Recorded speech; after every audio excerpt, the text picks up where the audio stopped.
Assalamu alaikum everyone. Hope you all are doing great and having a good time. I welcome all of you to my next video lecture that will be on discovery of electron part 2.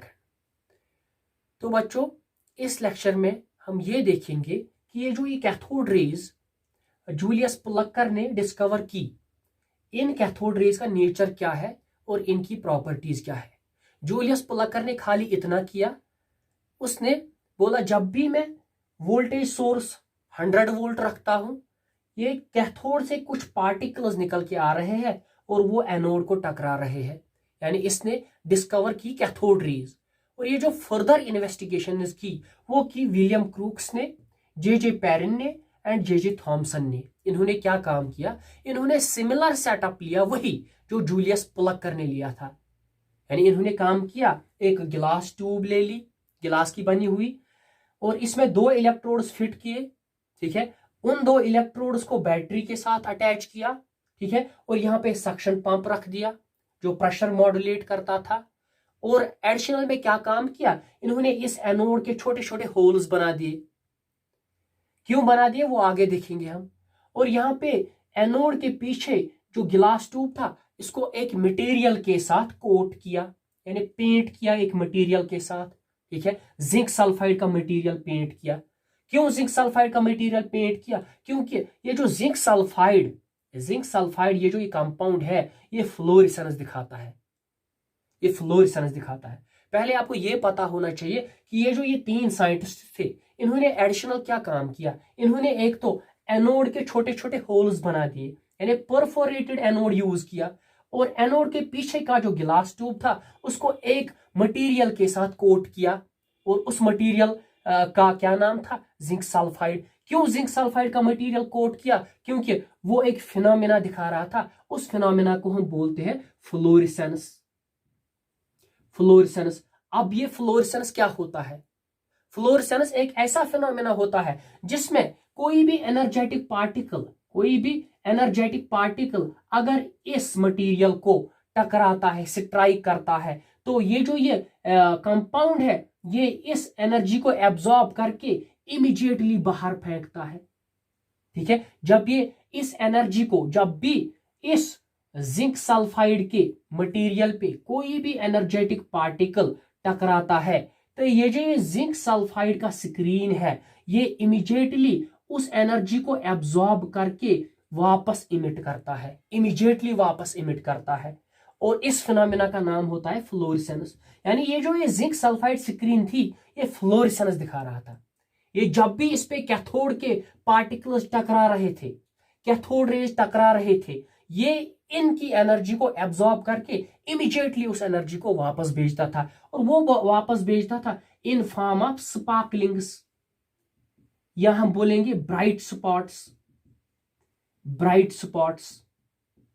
ठीक है। यानी हम ये बोलेंगे जब ये cathode rays यहां से निकलती थी, इन होल्स के थ्रू इस जिंक सल्फाइड स्क्रीन को टकराती थी, इन पार्टिकल्स के पास एनर्जी थी, जो एनर्जी ये जिंक सल्फाइड एब्जॉर्ब करता था।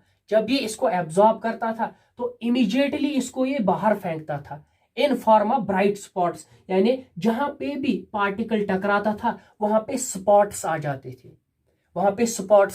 थे, ठीक है। और हमें यह दिखता था कि यहां पे कुछ पार्टिकल है जो यहां पे टकरा रहा था, ठीक है। हम इस जिंक सल्फाइड की जगह कोई और मटेरियल भी कोट कर सकते थे इस पे, मगर उसमें या तो फ्लोरेसेंस दिखाना चाहिए वो, या एक और फिनोमेना जिसका नाम है फॉस्फोरेसेंस दिखाना चाहिए वो, ठीक है। यानी फॉस्फोरेसेंट मटेरियल की कोटिंग भी कर सकते हैं हम यहां पे। इस फॉस्फोरेसेंस और इस फ्लोरेसेंस में क्या फर्क है, ठीक है। फर्क ये है, जब ये फॉस्फोरेसेंट मटेरियल एनर्जी एब्जॉर्ब करता है तो ये इमीडिएटली इसको इमिट नहीं करता है, इसको थोड़ा बहुत टाइम लगता है इस एनर्जी को एब्जॉर्ब करने में। क्यों टाइम लगता है, क्योंकि ये जो ये फॉस्फोरेसेंट मटेरियल एनर्जी लेता है, ठीक है, इसका जो इलेक्ट्रॉन होता है वो हायर एक्साइटेड स्टेट में जाता है, वो एक्साइटेड स्टेट में जाता है और उसका स्पिन पहले चेंज होता है, फिर वो नीचे आता है और लाइट को इमिट करता है। ये आप आगे देखोगे हायर क्लासेस में फ्लोरेसेंस और फास्फोरेसेंस में डिफरेंस क्या है। फ्लोरेसेंस और फास्फोरेसेंस में इतना डिफरेंस है, फ्लोरेसेंस वो फिनोमिना है जब भी कोई एनर्जेटिक पार्टिकल इस मटेरियल पे टकराता है, ये इमीडिएटली उस एनर्जी को वापस भेजता है in the form of bright spots, वहां पे स्पॉट्स बनते हैं। और ये जो ये फास्फोरेसेंट मटेरियल है, जब भी इस पे कोई एनर्जेटिक पार्टिकल टकराता है तो ये इस एनर्जी को एब्जॉर्ब करता है, इलेक्ट्रॉन ऊपर जाता है एक्साइट होके, वहां पे पहले इसका स्पिन चेंज होता है, उस स्पिन चेंज होने में इसको थोड़ा बहुत टाइम लगता है, तब जाके ये लाइट को इमिट करता है, धीरे धीरे इमिट करता है।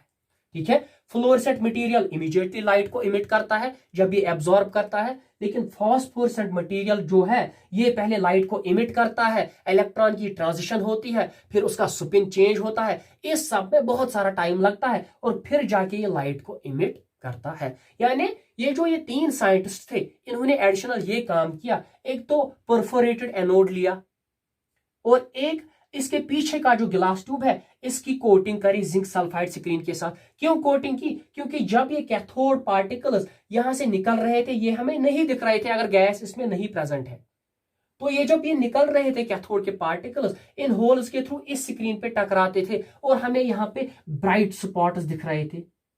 यानी इन ब्राइट स्पॉट्स का ये मतलब है कि कुछ पार्टिकल्स यहां से निकल के आ रहे हैं और वो यहां टकरा रहे हैं। ठीक है, और उन पार्टिकल्स को इन्होंने बोला ये कैथोड रेस है, क्योंकि जूलियस पुलकर पहले ही बोल चुका है। ठीक है, फिर जाके इन्होंने इनकी प्रॉपर्टी स्टडी करी, जे थॉमसन ने, जे पेरिन ने एंड क्रूक्स ने इन कैथोड रेस की प्रॉपर्टीज को स्टडी किया। ठीक है, यानी इसके बाद हम पढ़ेंगे properties of cathode rays, properties of cathode rays. ठीक है, तो प्रॉपर्टीज ऑफ कैथोड रेज में पहला इन्होंने देखा ये जो कैथोड रेज है ये कैथोड से निकल के आ रही है और एनोड की तरफ जा रही है with high velocity, with high velocity, और ये स्ट्रेट लाइन में ट्रैवल करती है। सर इनको कैसे पता चला कि ये स्ट्रेट लाइन में ट्रैवल करती है? इन्होंने क्या काम किया, इन्होंने छोटा सा पीस रखा मैटर का, यहां पे छोटा सा पीस रखा मैटर का यहां पे, जो ही ये पीस मैटर का रखा तो अब इस पीस के पीछे एक शैडो बन गई, बराबर इसी जैसी शैडो बन गई। और शैडो तभी बनता है जब कोई भी पार्टिकल क्या होगा, स्ट्रेट लाइन में चलेगा। जैसे अगर हम सनलाइट की तरफ अपना बैक करेंगे तो हमारा शैडो बनता है आगे।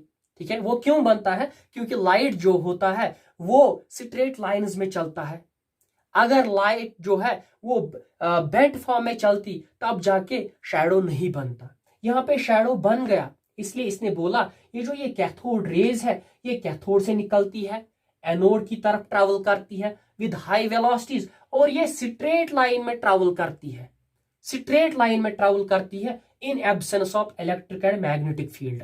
अगर मैं कोई भी इलेक्ट्रिक फील्ड या कोई भी मैग्नेटिक फील्ड यहाँ पे नहीं रखता हूं, ये जो ये कैथोड रेज है ये स्ट्रेट लाइन में ट्रैवल करती है। वो कैसे देखा, एक मैटर का पीस यहाँ पे रखा, इस मैटर के पीस के पीछे एक शैडो बन गया। शैडो तभी बनता है जब कोई भी रे क्या हो, स्ट्रेट लाइन में चलता हो। ठीक है, तो पहला प्रॉपर्टी हम यहां पे लिखेंगे, ये जो ये कैथोड रेज होती है, कैथोड रेज ट्रैवल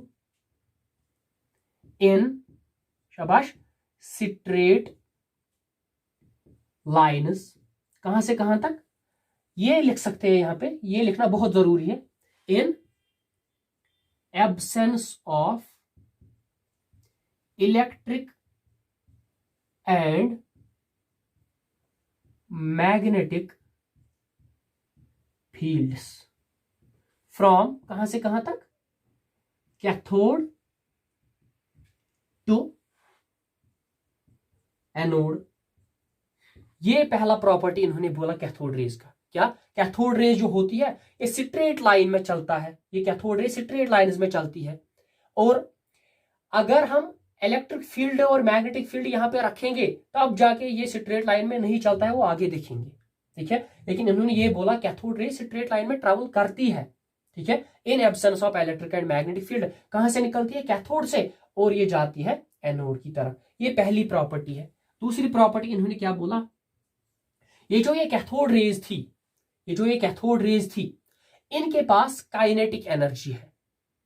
सर इनको कैसे पता चल गया इनके पास काइनेटिक एनर्जी है? इन्होंने क्या काम किया, इन्होंने एक छोटा सा व्हील रख दिया यहां पे, एक व्हील रख दिया यहां पे, ठीक है।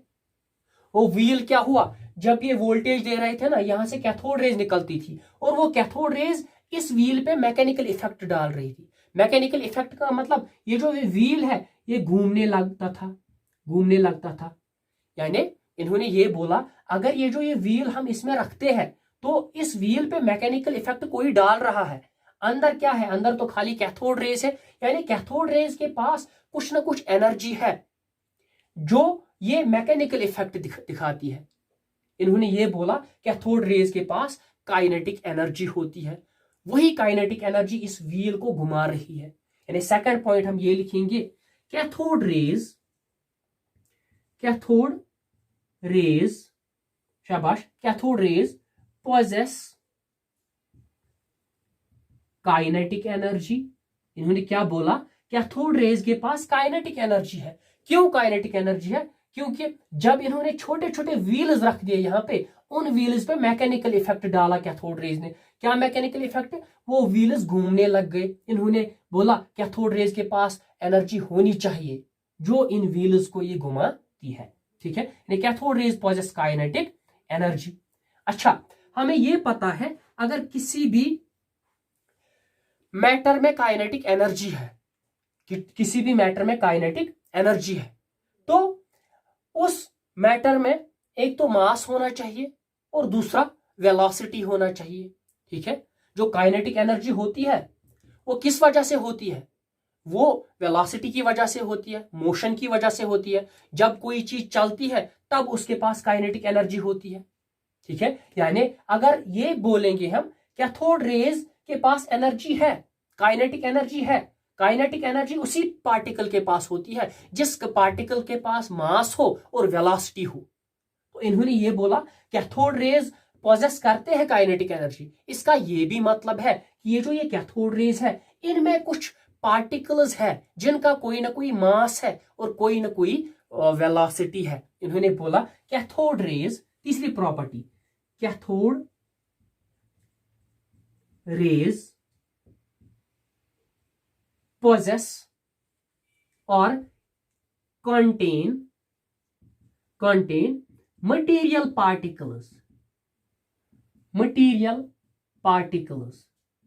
यानी कैथोड रेज में काइनेटिक एनर्जी होती है। उस काइनेटिक एनर्जी का ये मतलब है कि कुछ पार्टिकल्स है जिनका कुछ मास है और कुछ वेलोसिटी है, ठीक है। यानी cathode rays contain material particles, और उन मटेरियल पार्टिकल्स के पास क्या था?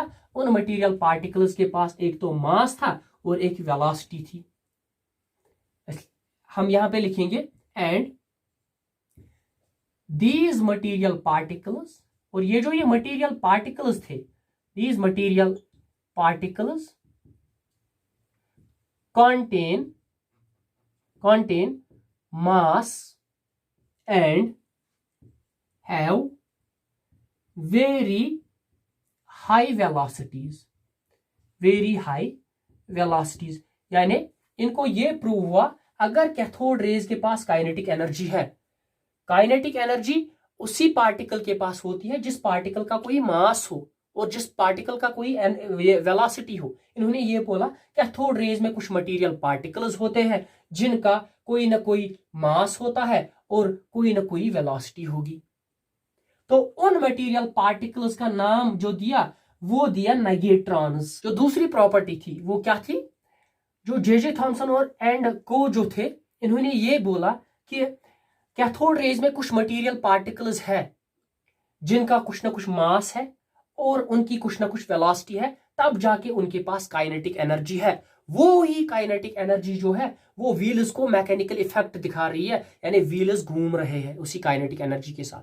तो फिर जे थॉमसन ने क्या किया? इन्होंने काम किया इसमें, यानी ये कैथोड रेज जो है वो इलेक्ट्रिक फील्ड में चलाई, यानी यहां पे एक मेटल प्लेट को रखा और यहां पे भी दूसरे मेटल प्लेट को रखा, इन दो मेटल प्लेट्स को बैटरी के साथ कनेक्ट किया। ठीक है, फॉर एग्जांपल अगर इसको नेगेटिव के साथ कनेक्ट किया, इसको पॉजिटिव के साथ कनेक्ट किया, तो यहां पे नेगेटिव प्लेट बन गई और यहां पे पॉजिटिव प्लेट बन गई।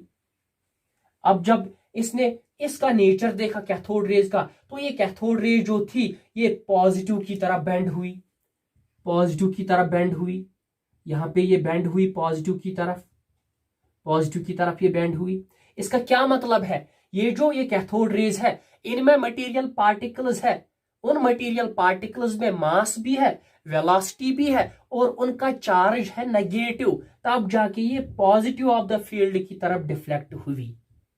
ठीक है, यहां तक हमें ये पता चला ये जो ये कैथोड रेज है, एक तो ये स्ट्रेट लाइन में चलती है, दूसरा इनके पास काइनेटिक एनर्जी होती है, यानी उन इसमें कुछ ऐसे पार्टिकल्स है जिसके पास कुछ ना कुछ मास है और कुछ ना कुछ वेलोसिटी है। इन पार्टिकल्स का नेचर जो है वो नेगेटिव है। क्यों है नेगेटिव, क्योंकि जब जे थॉमसन एंड को ने ये मेटालिक प्लेट्स इसमें रख दी, यहाँ पे इलेक्ट्रिक फील्ड क्रिएट किया, तो ये जो ये मटेरियल पार्टिकल्स थे ये पॉजिटिव ऑफ द प्लेट की तरफ डिफ्लेक्ट हुए। इसका ये मतलब है इन कैथोड रेज में मटेरियल पार्टिकल्स है जिनका कुछ ना कुछ मास है, जिनकी कुछ ना कुछ वेलोसिटी है और उनका जो चार्ज है वो नेगेटिव है। तो फिर एक साइंटिस्ट आए जिसका नाम था स्टोनी, उसने ये बोला कैथोड रेज में पार्टिकल्स है जिनका चार्ज नेगेटिव है, उनको हम नेगेट्रॉन्स बोलेंगे। यानी स्टोनी जो था, स्टोनी एक और साइंटिस्ट था, stony called these material particles, in material particles का नाम क्या दिया, मटेरियल पार्टिकल्स के क्या नाम दिया, material particles, call these material particles as negatrons. इन मटेरियल पार्टिकल्स को इसने बोला ये नेगेट्रॉन्स है क्योंकि ये पॉजिटिव ऑफ द प्लेट की तरफ डिफ्लेक्ट हो रहे थे। फिर जे थॉमसन ने इन नेगेट्रॉन्स का नाम चेंज करके इलेक्ट्रॉन दे दिया। असल में जो इलेक्ट्रॉन टर्म कॉइन की है वो जे थॉमसन ने की है, जे थॉमसन ने की है। ठीक है, ये दूसरी प्रॉपर्टी थी। तीसरी प्रॉपर्टी क्या देखी इन्होंने ये देखा ये जो ये मटेरियल पार्टिकल्स है, ये जो ये मटेरियल पार्टिकल्स है ये डिफ्लेक्ट हो रहे थे इलेक्ट्रिक फील्ड में भी और मैग्नेटिक फील्ड में भी। इलेक्ट्रिक फील्ड में ये डिफ्लेक्ट हो रहे थे पॉजिटिव ऑफ द प्लेट की तरफ, यानी मैं यहां पे लिख रहा हूं these material particles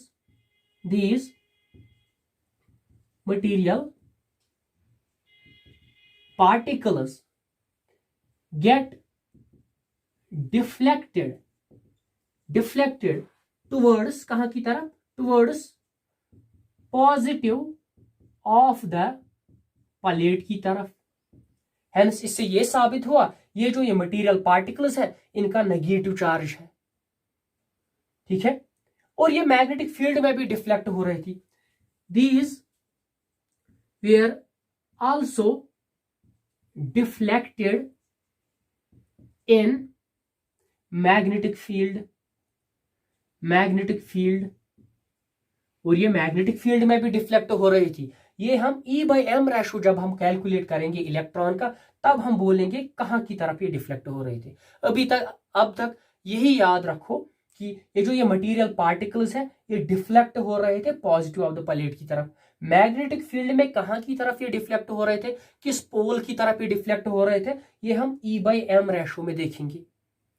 ठीक है, इसके बाद एक और प्रॉपर्टी इन्होंने ये बोली प्रॉपर्टी, ये जो ये कैथोड रेज है इनमें ये जो मटेरियल पार्टिकल्स होते हैं ये एक्स रेज प्रोड्यूस करती थी। जब हम इन कैथोड रेज को किसी भी एलिमेंट के साथ स्ट्राइक करते थे, एलिमेंट जो होना चाहिए वो हाई एटॉमिक मास का होना चाहिए।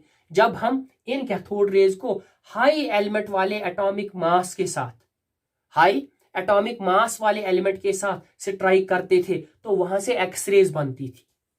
नहीं, हम ये प्रॉपर्टीज देखेंगे क्या, दीज कैथोड रेज प्रोड्यूस क्या, एक्सरेज। ये कैथोड रेज जो थी ये एक्सरेज बनाती थी। कब बनाती थी, when strike with element of high atomic mass. ठीक है, ये प्रॉपर्टी बोली क्या, कैथोड रेज को जब भी हम किसी ऐसे एलिमेंट के साथ टकराते हैं जिस एलिमेंट का हाई एटॉमिक मास होता है, वो एलिमेंट एक्सरेज बनाता है। क्यों बनाता है? क्योंकि हाई एटॉमिक मास वाले एलिमेंट्स अनस्टेबल होते हैं, वो टूटते हैं, एक्सरेज देते हैं बाहर।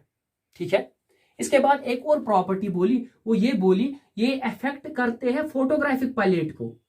दे affect photographic plate, photographic plate, यानी अगर हम किसी भी फोटोग्राफिक पैलेट पे इन कैथोड रेज को डालते थे तो उस फोटोग्राफिक पैलेट पे निशान आ जाते थे इसके, किसके? कैथोड रेज के निशान आते थे, तो हम बोलेंगे ये अफेक्ट कर रहे हैं फोटोग्राफिक पैलेट को।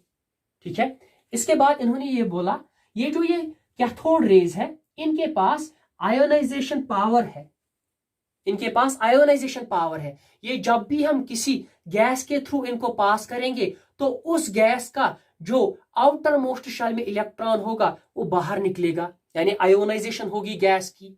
इसका ये मतलब है कैथोड रेज जो है उनके पास आयोनाइजिंग पावर होता है, वो किसी भी गैस को आयोनाइज कर सकते हैं।